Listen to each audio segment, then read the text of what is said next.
update firmware itu bukan di sisi head unit, tapi di sisi ABS modulnya teman-teman. Jadi ABS modul itu kan ada perangkat sendiri kan, perangkat ABS kan. Nah, modul itu yang diupdate itu untuk supaya EPB-nya itu bisa disable permanen. Oke ya. Jadi dua pertanyaan itu udah saya jawab. Gimana caranya ini kok bisa kayak gini nih kan? Saya santai sembari ngobrol sama teman-teman. Kok bisa nggak perlu dipegang tadi. Nah, jalan lagi nih tuh. Selama dia pelan doang atau dia berhenti pun tapi dia jalan lagi nggak nyampe 5 detik, dia tetap jalan, mobil kita tetap di bawah jalan tuh. Tadi dia sempat berhenti mungkin hitungan 1-2 detik, dia jalan lagi ya kita tetap ikut jalan. Nah sekarang dia berhenti, hampir mau berhenti total nih. Nah sekarang dia berhenti total nih. 1, nah kita juga berhenti total. Nah 1, 2, 3, 4, nah 5 detik lah ya. Tuh dia di situ tulis activate ACC. ACC-nya masih activate dan butuh pedal akselerator kalau mobil di depannya jalan. Karena sudah lebih dari 5 detik mobil depannya nah ini mobil depan jalan nih sekarang nih. Nah pasti ada peringatan nih. Nah tuh mobil depan udah jalan. Nah, kita bisa pencet rest plus.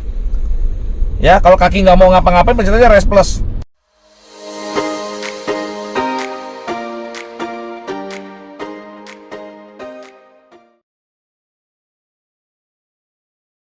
Halo guys, selamat pagi. Assalamualaikum warahmatullahi wabarakatuh teman-teman semua.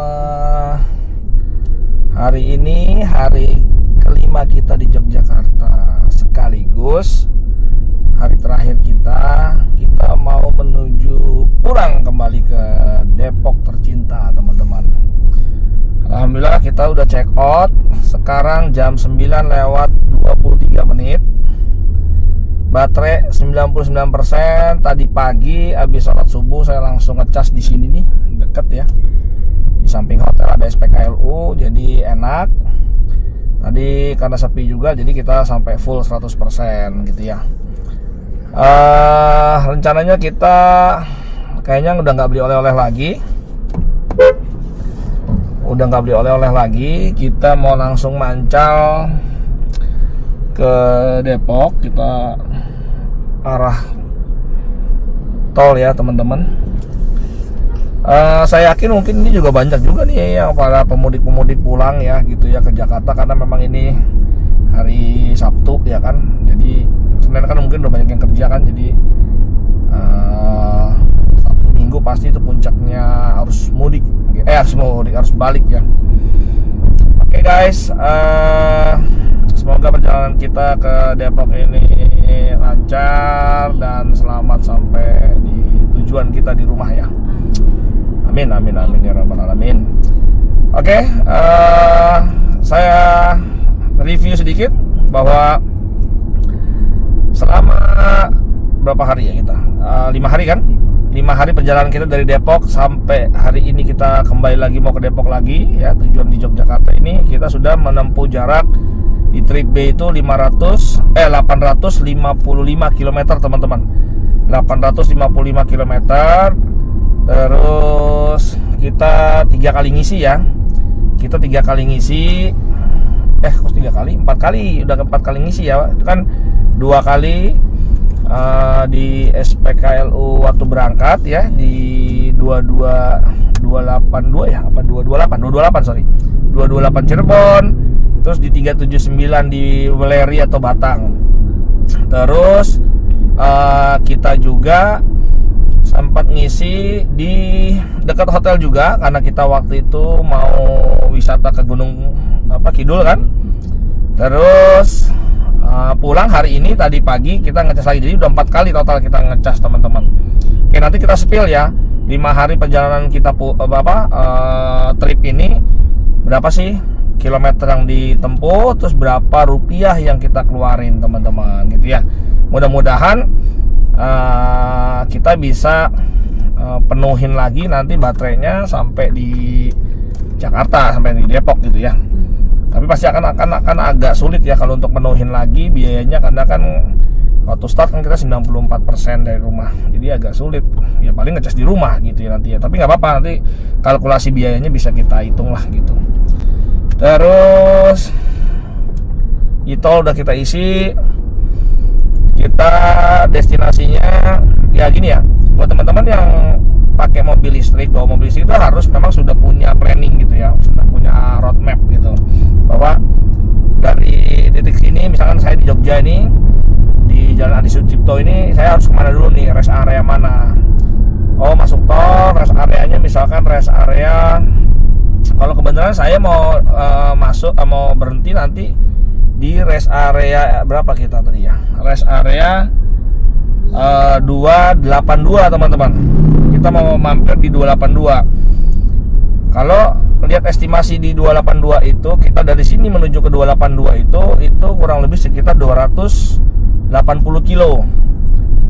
Jadi dari sini 280 kilo harusnya caranya kan, kalau saya gitu ya, tipsnya teman-teman, 280 kilo yang ada di map ini menuju ke rest area 282 itu, di situ kita udah pantau dia ada DC charging.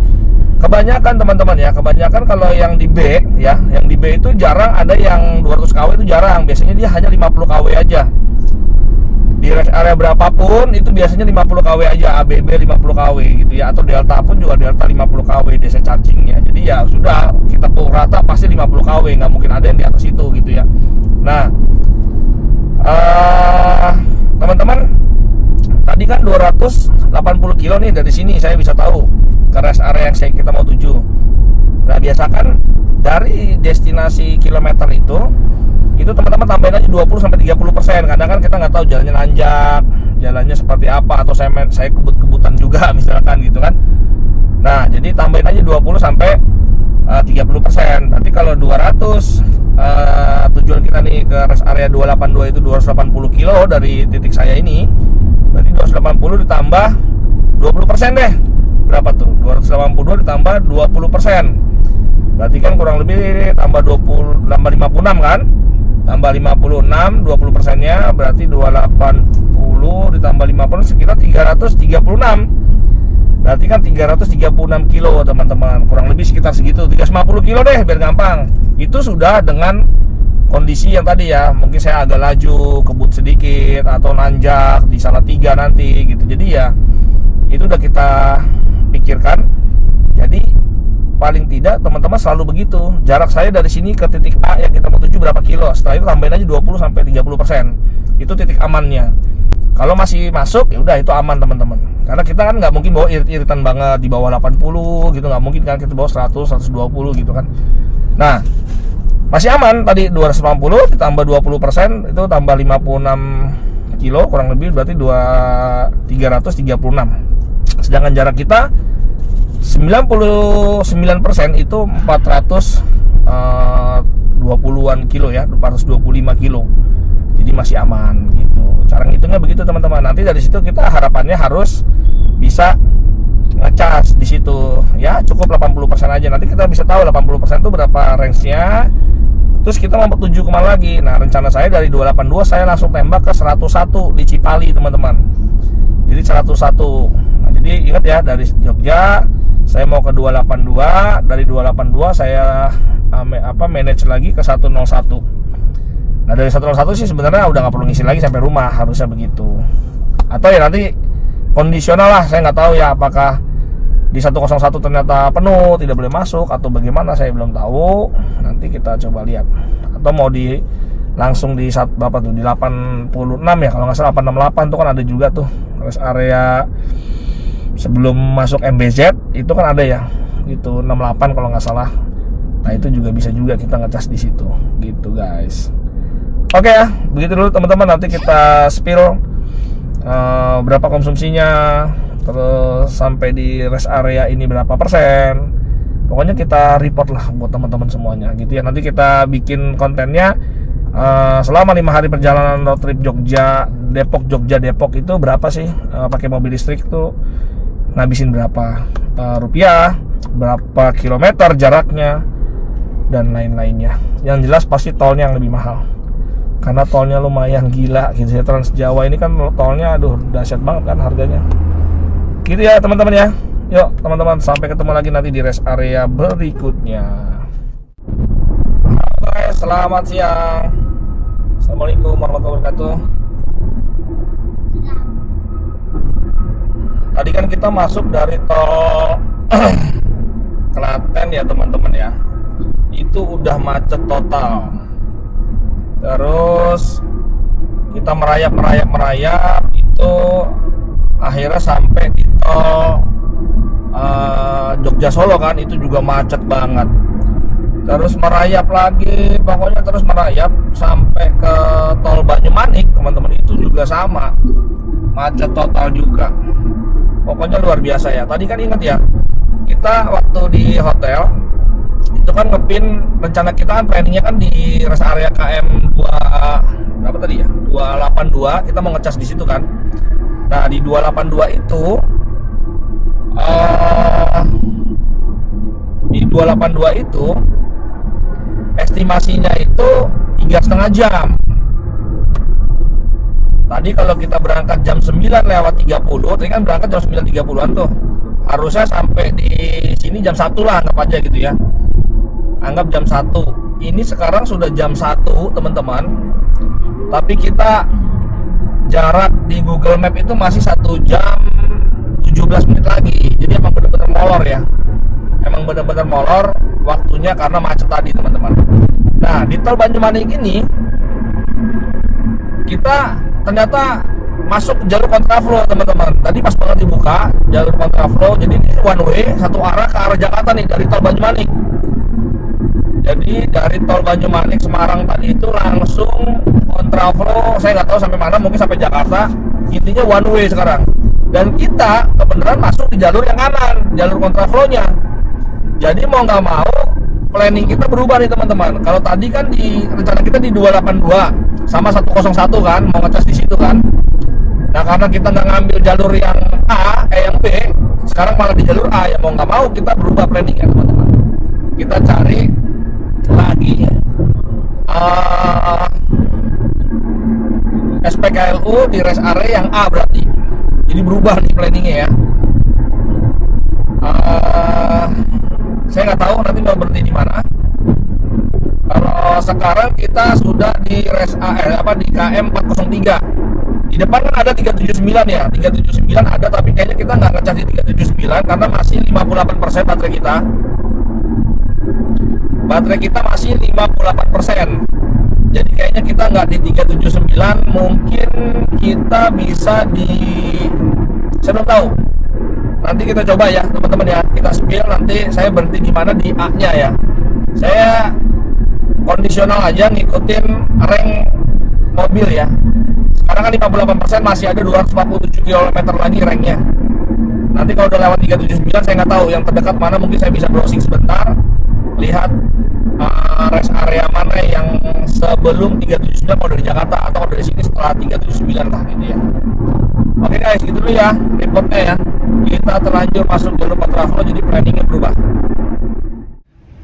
Kita sudah sampai di rest area 338A.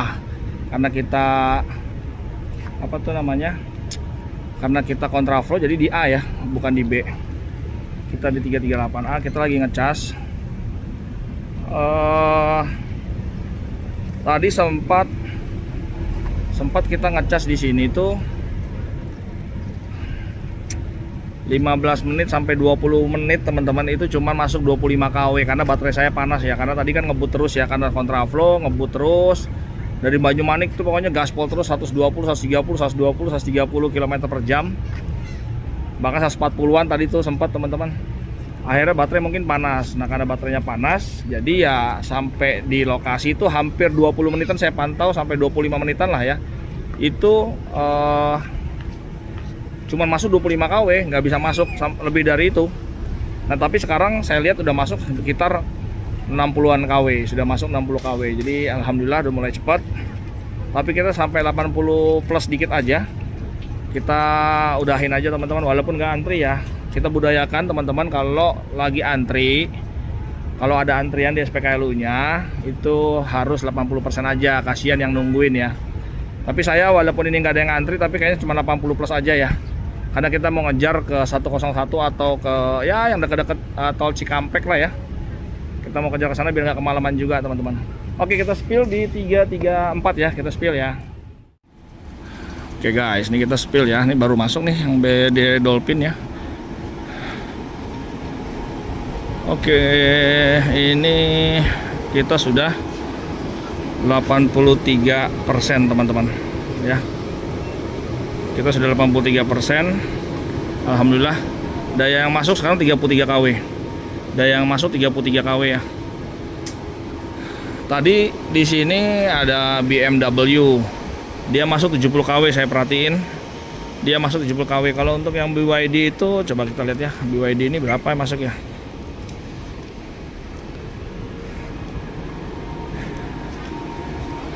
Ah, 25 kW juga tuh sama.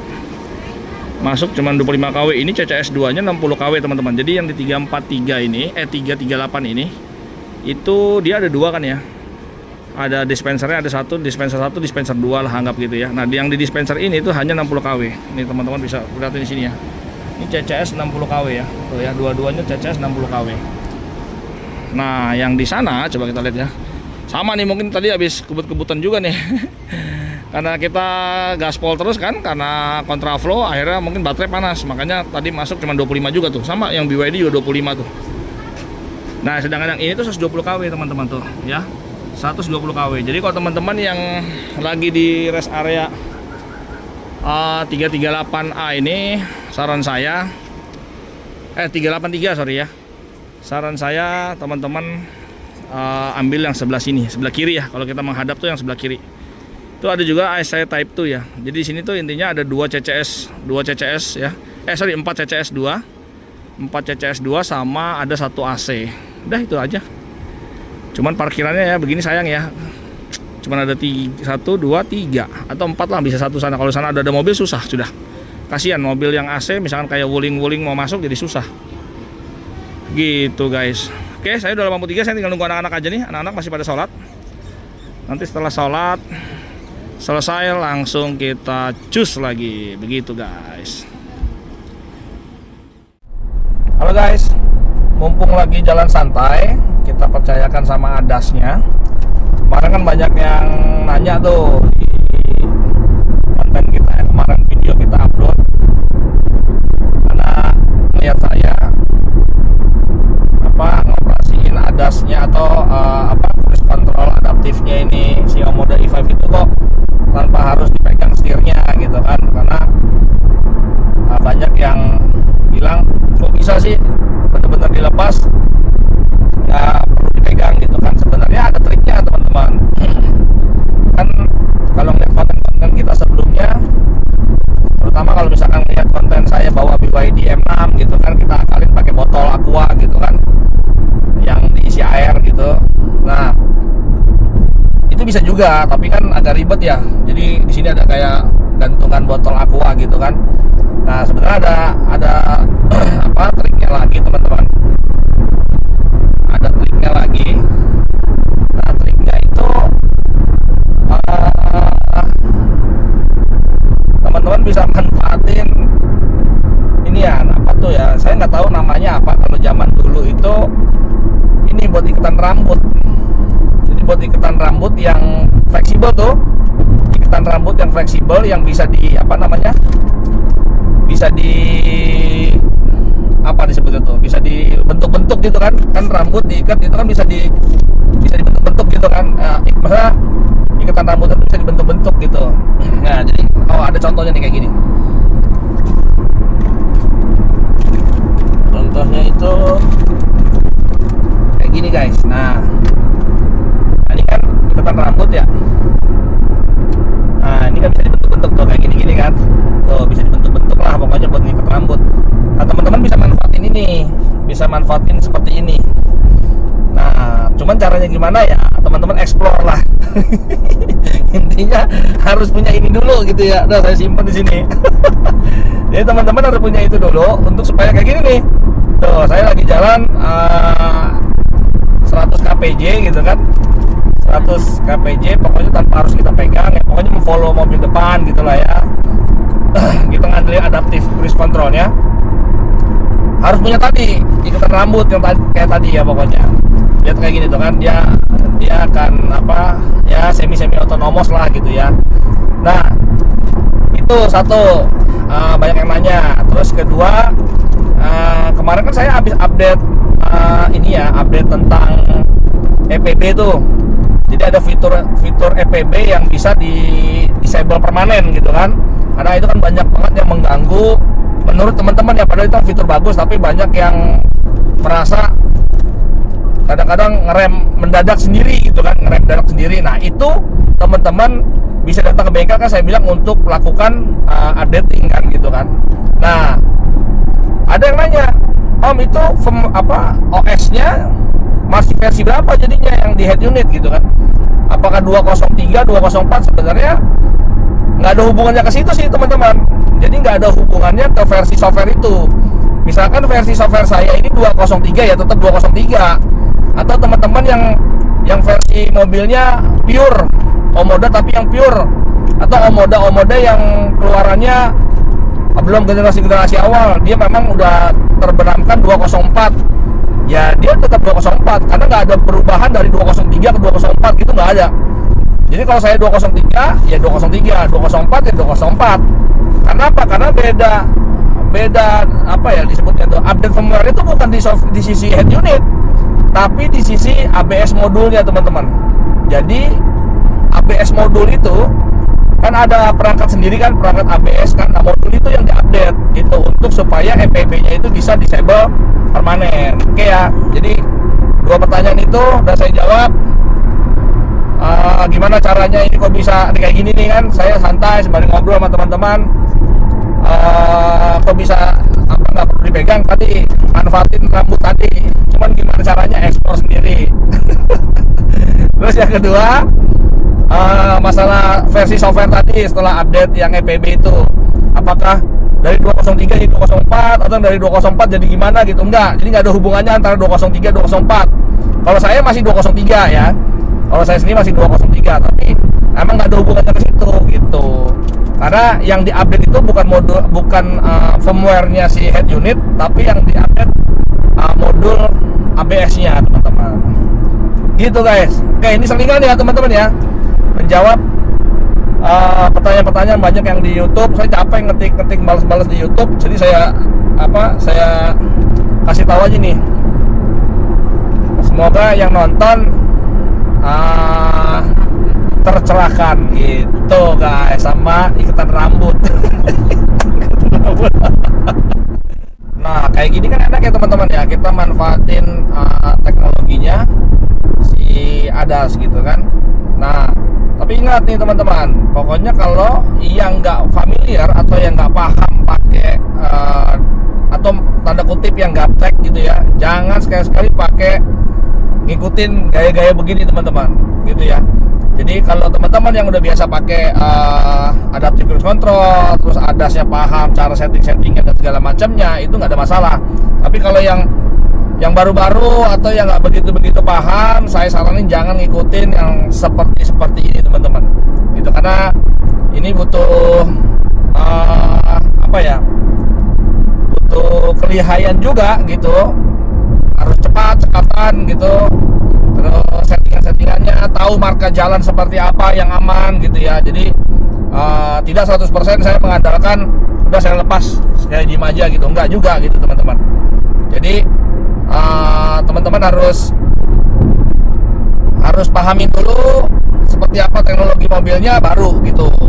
Jadi jangan tiba-tiba nyobain pakai lepas gitu, enggak, jangan seperti itu ya, karena memang ini bukan untuk dilepas gitu ya, karena ini memang benar ini bukan untuk dilepas karena bukan full autonomous begitu teman-teman.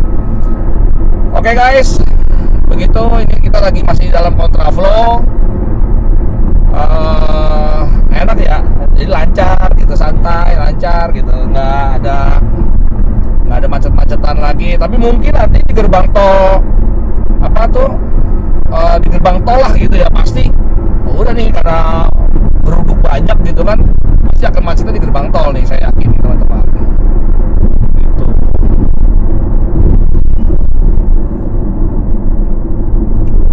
Kita serahin aja ke teknologi mobil biar dia yang mengatur, dia ngerem sendiri, dia ngegas sendiri, dia benar-benar atur line keeping kita gitu ya. Jadi benar-benar kalau di Omoda EVA itu namanya ICA ya, Kalau teman-teman yang pakai Omoda pasti ngerti, namanya Integrated Cruise Assist gitu ya. Jadi kalau kita udah aktifin ICA-nya ya sudah kayak gini, dia akan koreksi sendiri setirnya kalau kira-kira tidak di tengah gitu ya. Biarin aja. Ini banyak nih yang dari kanan kiri bahu jalan ya, pada kencang-kencang banget. Kita aja udah lari 100 kpj, mungkin dia bisa lari 130-an teman-teman. Ini lagi santai aja. Tadi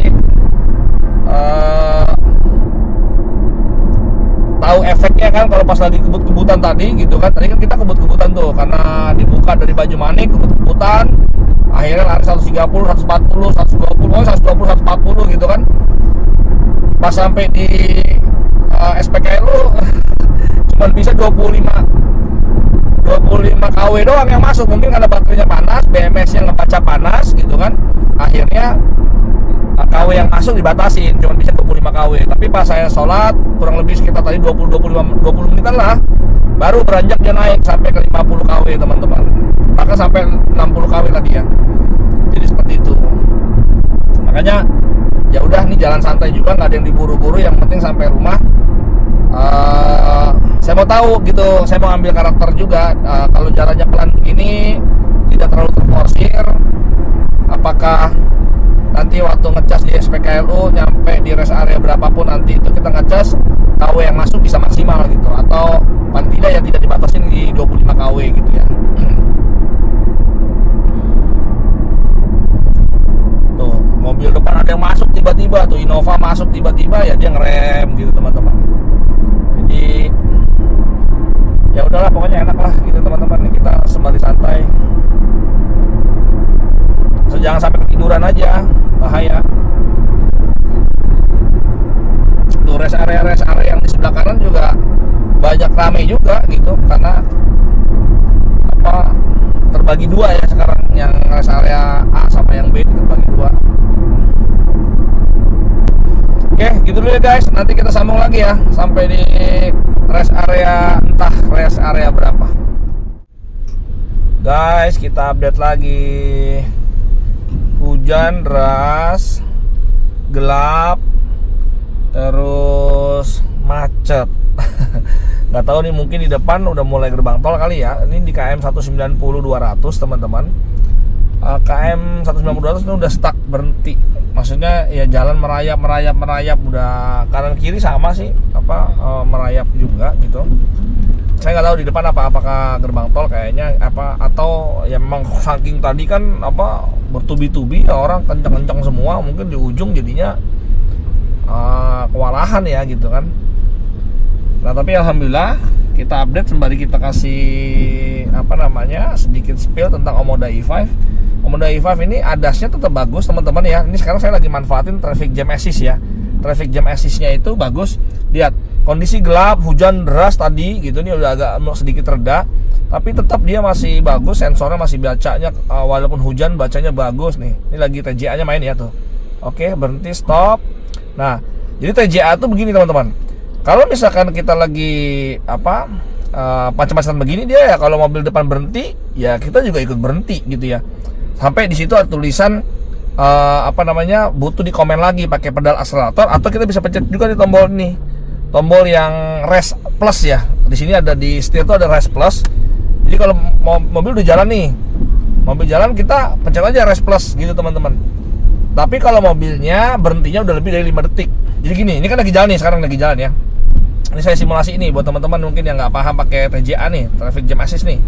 Nih, ini kan lagi jalan nih, kebetulan lagi jalan, tapi dalam keadaan lagi macet-macetan ya. Oke, lagi jalan. Nah, sekarang mobil depan melambat nih. Nah, mulai macet lagi, mulai berhenti lagi.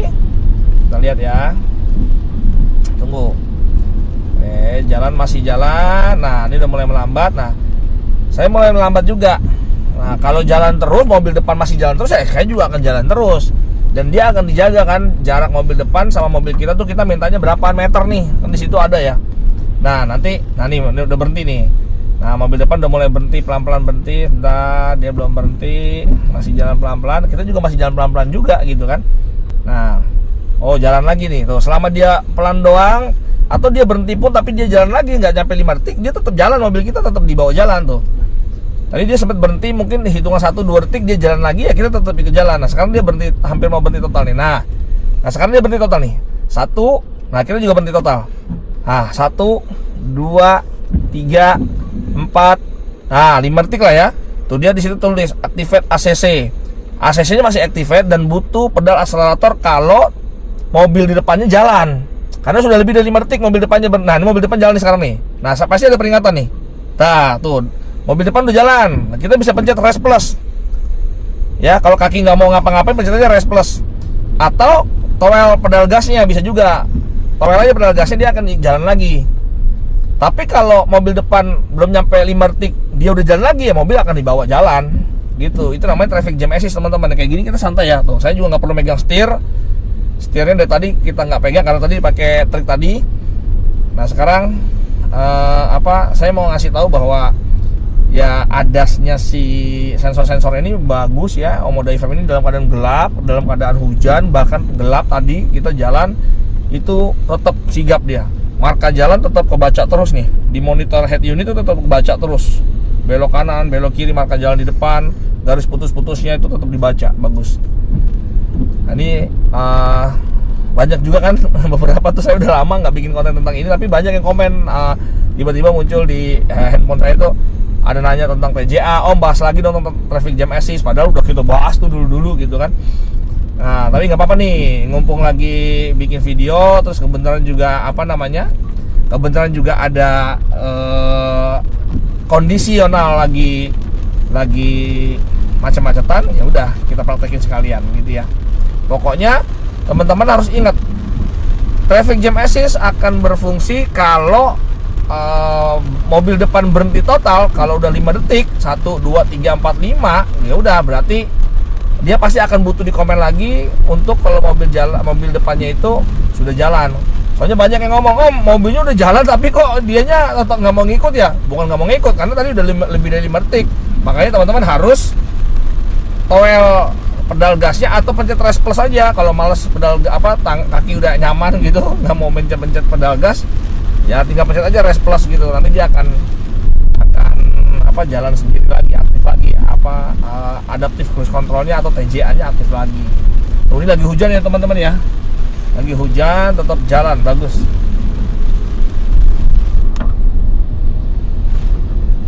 Oke, gitu ya. Udah agak-agak lancar nih. Saya nggak tahu nih, tiba-tiba lancar gitu, ntar tiba-tiba macet lagi gitu ya. Halo guys, kita update lagi perjalanan kita ini. Alhamdulillah tadi kita kan masuk one way kan, ikut one way kontraflow, cuma tetap aja macetnya itu teman-teman. Itu sudah mulai masuk Cirebon lah. Jadi udah mulai masuk Cirebon, mungkin Subang, bukan Cirebon ya, Subang, Cikampek sampai Bekasi teman-teman. Jadi kalau teman-teman yang mau ambil MBZ itu jangan ambil yang kontraflow, udah nggak bakal bisa masuk ke MBZ. Jadi saya ini tadi tuh di kanan terus masuk jalur kontraflow, jadi tembus-tembus di Bekasi. Nah akhirnya saya alhamdulillah sih sekarang ini udah sampai di tol Cibitung teman-teman. Jadi Cibitung yang arah ke Depok ya, kan ada yang baru tuh kan, tol Depok Cibitung kan. Nah alhamdulillah saya udah masuk tol situ. Jadi dari rest area 3 berapa tadi ya? 384 338 ya. Dari rest area 338 itu kan kita ngecas kan tadi kan 100% di situ ya. Nah, sampai sekarang ini kita belum ngisi lagi teman-teman. Nah, posisi baterai itu sekarang 21%. Posisi baterai 21%, masih bisa jalan 90 kilo sesuai dengan ranknya. Masih bisa jalan 90 kilo. Sedangkan jarak ke rumah saya itu masih 29 km lagi. Tapi saya aneh nih 29 km, tapi kok 1 jam 1 menit, berarti di depan macet. Kayaknya Sawangan macet teman-teman. Saya ini udah masuk di daerah Jatikarya, daerah apa ya? Ya pokoknya Cibubur,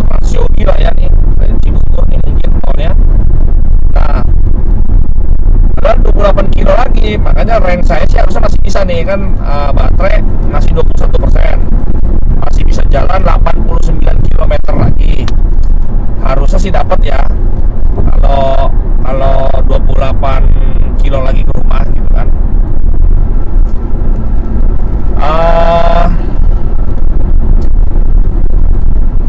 Saya nggak tahu teman-teman nanti sampai di rumah, karena nanti mungkin agak macet-macetan. Saya nggak tahu nanti sampai di rumah berapa persen. Soalnya sekarang aja udah 20% nih, 88 km lagi. Mudah-mudahan sampai ya. Karena tadi kan di one way itu nggak ada rest area lagi gitu. Rest areanya udah terlanjur masuk ke arah Cikampek 108 tuh, pokoknya nggak ada rest area yang bisa dimasukin lagi. Ya udah bablas terus, dikeluarin nanti di Bekasi. Bukan di Bekasi, di Cikarang. Dikeluarin di Cikarang, masa masuk ya. Jadi setelah one way-nya itu selesai itu di Cikarang, baru masuk jalan tol Cikarang Cibitung itu. Nah, sekarang saya udah di Cibitung menuju ke Depok gitu ya. Oke guys, nanti kita update lagi. Ini lari 100 aja nih, 100 kpj. Saya pakai adaptive cruise control terus, saya pakai adaptif. Alhamdulillah bagus ya, hujan-hujanan gini gelap tapi adaptifnya masih bagus. Paling yang perlu patut diwaspadai teman-teman, sepertinya si Omoda E5 ini kan seperti kita ngambil data sebelum-sebelumnya di awal-awal tahun lalu lah ya, waktu ini pertama kali launching. Kalau belokan itu dia nggak punya BSM. Nah ini terlalu kenceng. Jadi kalau saya setting 100 kpj, maksudnya 100 km per jam, saat belok itu ngeri banget. Jadi kalau pas dia lagi belok 100 kpj itu ngeri teman-teman, karena dia tidak ada. Ini udah di reminder, saya sudah dikasih notifikasi untuk di bawah 20%, sudah di bawah 20%, dan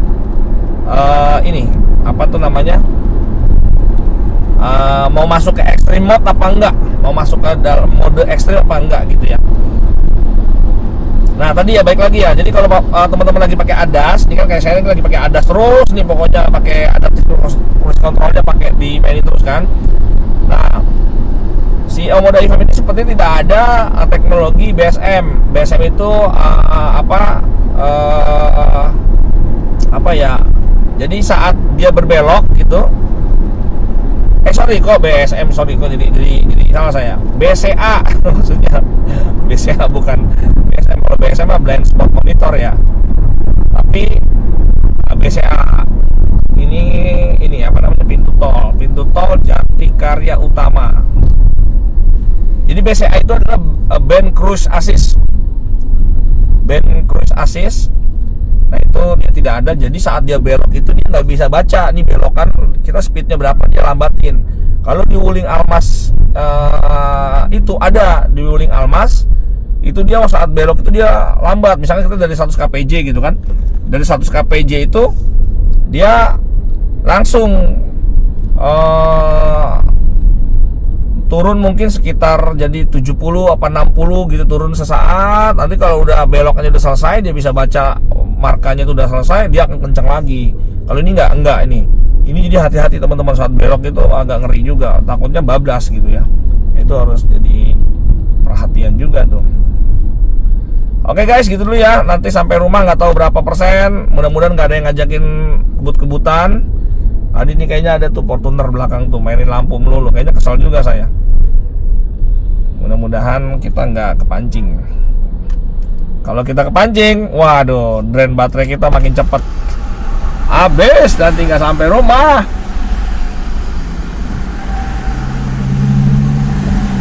Saldo 69.000. Aduh, mudah-mudahan masih bisa lah ya. 69.000 bisa nggak ya? Bisa sih kayaknya. Nggak tahu deh, kalau kurang kita isi lagi. Gitu guys. Udah, kita santai aja lah. Tuh, udah 19%. Mudah-mudahan sampai di rumah aman gitu ya.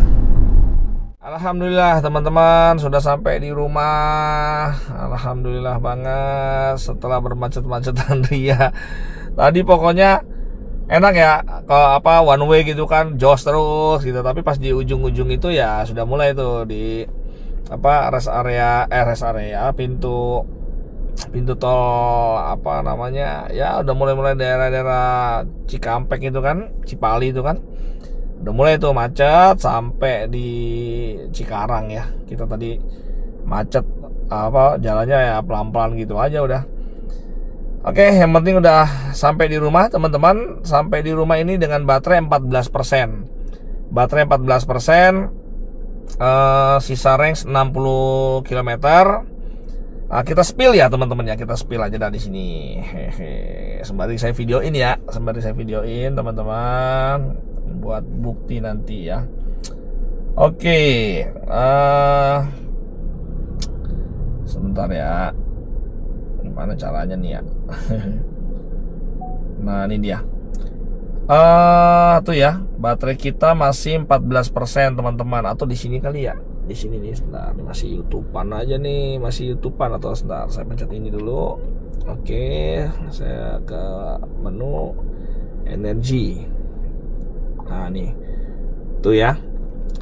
Baterai malah udah nggak kelihatan nih. Oh, ada. Kirain nggak kelihatan nih. Tuh, lihat 14% ya. Sisa baterai 14% teman-teman. Sekarang jam 21:44 tuh ya. Nah, trip kita ini apa konsumsi power consumption ya. Rata-rata power consumptionnya ini 13,9 kWh per 100 km teman-teman.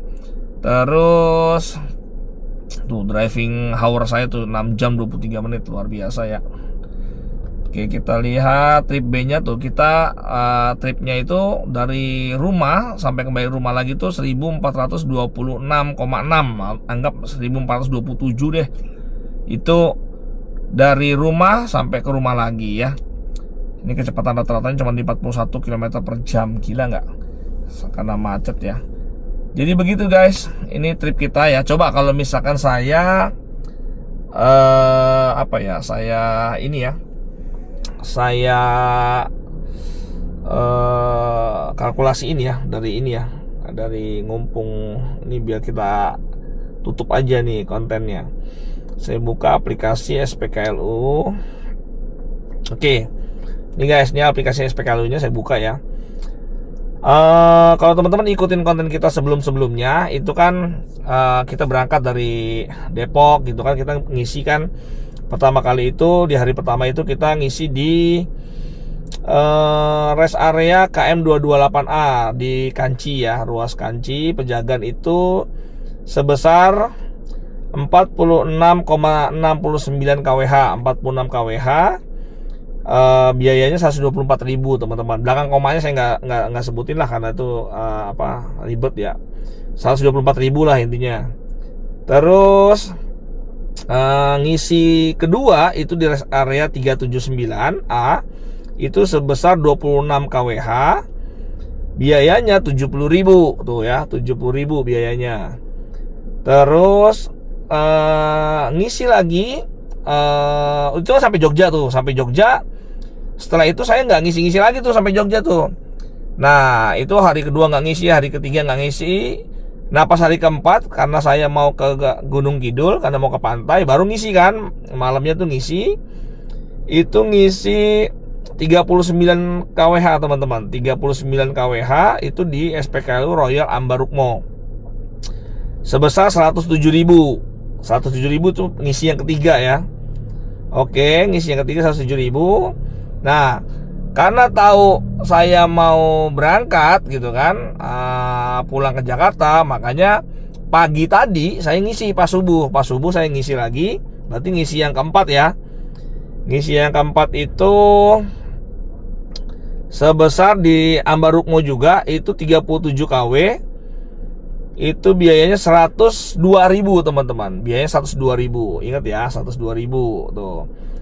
Nah, dari situ saya sampai di rest area 338 tadi gitu kan. Jadi di Royal Ambarukmo itu di hotel saya ngisi sampai ke 338 saya ngisi tuh. 338 saya ngisi sebesar 41 kWh. 41 kWh itu biayanya 112.000. Udah sampai rumah nggak ngisi lagi. Gitu teman-teman, sampai rumah nggak ngisi lagi. Jadi kalau di total ya, kalau saya total tadi nih, ini saya total ya, itu kurang lebih sekitar 515.000 teman-teman. Kalau saya rupiahin tadi ya, saya rupiah tadi itu saya tambah-tambahin sebanyak 5 kali ngecas itu 515.000. Sedangkan KWH yang saya beli itu sebesar 183 KWH, atau kalau saya genepin karena ada koma-komanya 185 KWH lah. Jadi kita tuh beli 185 KWH sebesar 515.000. Udah bisa sampai di sini teman-teman. Jadi udah bisa sampai di sini. Tapi kan kemarin waktu kita berangkat kan kondisinya 94%. Kondisinya 94% kan waktu kemarin kita berangkat. Jadi kan paling enggak ini harus diisi dulu kan sampai 94%. Nah sekarang kan 14% aja nih. 14%, oke, 14% dari 61 KWH berapa ya? Kita coba hitung ya. Kita coba hitung teman-teman. Sembari belajar nih, kita hitung. Kalkulator, cari. Oke. Kan baterainya Omoda ini kan 61 KWH. Kita kali, ini sekarang masih sisa 14% ya. Berarti kita kali 0,84. Ketemunya 51 KWH. Jadi kalau saya mau ini dibikin ke 100%, kalau saya ini mau bikin ke 100% itu harus nambah 51,24. Anggap 50 kW lah. Karena kan saya kemarin dari 94 kan. Karena saya dari 94 nggak dari 100. Berarti kita anggap aja 50 kW biar gampang. Berarti 50 kW dikali harga per kWh itu kalau rumah 1.700. Anggap aja nih saya ngisi di SPKLU deh. Anggap tadi tuh saya ngisi di SPKLU, anggap aja berarti dikali 2.500. Di SPKLU itu kan 2.500-an, 2.400 atau 2.350 atau berapa, tapi anggap 2.500. Berarti saya butuh 125.000 teman-teman. Jadi kalau saya mau balikin ke kondisi 94% waktu awal, berarti saya butuh uang 125.000 lagi untuk ke kondisi 94%. Berarti kalau saya tambah tadi kan 125.000 ya nih ya, anggap nih saya isi sampai 94% itu butuh 125.000. Saya tambah total tadi semua itu selama 5 kali ngisi itu 515.000. Berarti total 640.000 teman-teman. Jadi saya itu total kalau intinya dari rumah ke Jogja, perjalanan 5 hari di Jogja, jalan-jalan 5 hari Jogja sampai balik lagi ke sini itu konsumsi biaya listriknya itu hanya 640.000, dan itu sudah full lagi ya sampai di sini ya. Ini udah kita hitung tadi kan. 640.000 aja. Untuk berapa kilo? 640.000 ini untuk 1427 kilo. Jadi 1427 kilo itu untuk biayanya 640.000. Perjalanan kita sepanjang 1427 itu biayanya 640.000. Oke. Sekarang kita konversi jadi KWH ya. Tadi kan KWH-nya yang kita beli itu 183 kalau dari catatan aplikasi. 183 kita buletin 185 biar gampang. Ingat ya, 185 KWH tadi kan waktu catatan KWH saya yang di aplikasi. Nah, 185 ditambah tadi kan kalau ini sekarang 14% untuk mencapai ke 94%, berarti kan nambah 50 KWH, berarti tambah lagi 50 KWH kan. Yang tadi kita beli kan. Kita simulasikan, anggap kita beli berarti 235 KWH. Berarti yang kita beli itu sebenarnya 235 KWH untuk sampai ke 94% di sini gitu kan. Nah, tadi biayanya 600 berapa tadi itu? Lupa saya tuh. Biayanya tadi 650 ya kalau nggak salah. Tadi kan biayanya 515 ditambah 514 ditambah lupa ya tadi berapa ya. Tadi itu kan tadi kalau kita anggap beli 50 dikali 50 KWH dikali 2.500 kan. Oh, 125.000. Ya, berarti 125.000. Sebentar. 125.000 ditambah 515. Iya, 640 ya. 640.000 ya teman-teman ya. Berarti 640.000 itu sama juga beli berapa tadi itu? Beli 185 KWH ditambah 50, beli 235 kWh. Jadi tadi saya dengan uang 640.000 itu berarti sama juga membeli 235 kWh. Begitu ya, berarti butuhnya 235 kWh. Nah, kita coba konversi ya. Berarti total jarak ini kan kita tempuh kan 1427 km dibagi 200 berapa tadi itu ya? 235 ya kalau nggak salah ya, 235 kWh. Nah, ketemunya teman-teman 6 km. Jadi per 1 kWh itu saya bisa jalan 6 km ya. Tadi kan total trip kita kan 1427. kWh yang dibeli tadi kan 235 kWh karena uangnya tadi 640.000 kan. Berarti 1427 km dibagi kWh-nya yang dibeli itu 235, ketemu 6 km teman-teman. Jadi per 1 kWh-nya itu 6 km gitu ya. Nggak tahu irit apa enggak tuh, teman-teman simpulin sendirilah.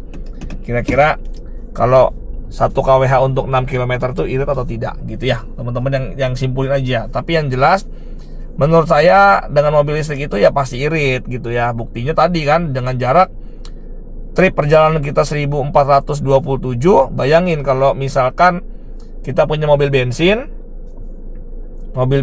itu anggap perbandingannya 1:10, untuk mencapai 1427 berarti kan butuh sekitar 142 liter kan. 142 liter itu kalau kali 10.000 pertalite aja berarti sudah hampir 1.427.000. 1.427.000. Sedangkan kita tadi butuh cuma 640.000 aja. Setengahnya aja nggak nyampe. Setengahnya aja biaya bensinnya nggak nyampe. Itu kalau kita jalan 110 normal-normal aja. Kalau macet-macetan kayak tadi, itu pasti BBM akan terbuang lebih banyak gitu ya. Jadi begitu guys. Kesimpulannya ya yuk teman-teman kita bermigrasi dari mobil konvensional ICE menuju ke mobil listrik. Karena mobil listrik kayak tadi ya infrastrukturnya di rest area juga banyak, di tempat-tempat umum juga banyak, di hotel-hotel juga sekarang sudah banyak SPKLU, jadi nggak usah khawatir. Buktinya saya nih dari rest area 338 tadi, 383 atau 338 tadi ya, 338 menuju ke rumah aja tanpa ngisi aja bisa gitu ya, tanpa ngisi loh. Tadi 338 tuh kan jauh banget kan gitu kan. Berarti kan anggapnya 338 kilo tuh kok sampai ke titik nolnya mana Cikampek ya. Dari Cikampek ke sini nah itu kan berapa kilometer lagi tuh. Jadi intinya ya menurut saya udah nggak perlu khawatir lah bawa mobil listrik ya, dengan range jarak misalkan kayak Omoda e-Five ini kan bisa sampai 430 km gitu kan. Itu secara WLTP, tapi kalau NEDC atau CLTC-nya itu bisa sampai 505 gitu. Tapi kita anggap 430-nya lah gitu ya. Nah, jadi menurut saya sih sudah worth it pakai mobil yang jarak range-nya itu 400-an ke atas itu untuk diajak keluar kota, dan terutama yang support DC charging ya. Ya Omoda e-Five ini enak lah menurut saya. Omoda e-Five ini cukup enak gitu. Kalau bisa lebih better lagi di range-nya yang agak 500-an kayak BYD M6 sih itu lebih better ya gitu ya. Apalagi sampai 600-an itu lebih bagus lagi sih gitu. Tapi 400 ke atas aja udah cukup banget. Oke guys, gitu dulu saya tutup vlognya hari ini. Terima kasih yang udah ngikutin, yang udah nontonin juga. Semoga teman-teman tercerahkan, berani membawa mobil listrik untuk untuk traveling gitu ya, untuk trip jauh-jauh. Semoga ini videonya bisa jadi acuan atau gambaran gitu ya teman-teman ya. Silakan yang mau sharing-sharing di kolom komentar kita. Yang mau tanya-tanya tentang seputaran mobil listrik silakan aja. Begitu guys. Oke, akhir kata mohon maaf jika ada salah-salah kata. Ini masih momennya Idul Fitri. Sekali lagi saya mohon maaf lahir batin. Semoga semoga Allah memberi rahmat kita, mengampuni dosa-dosa kita gitu ya. Pokoknya kita semua kembali fitrah gitu teman-teman. Oke guys, begitu ya. Assalamualaikum warahmatullahi wabarakatuh. Bye bye.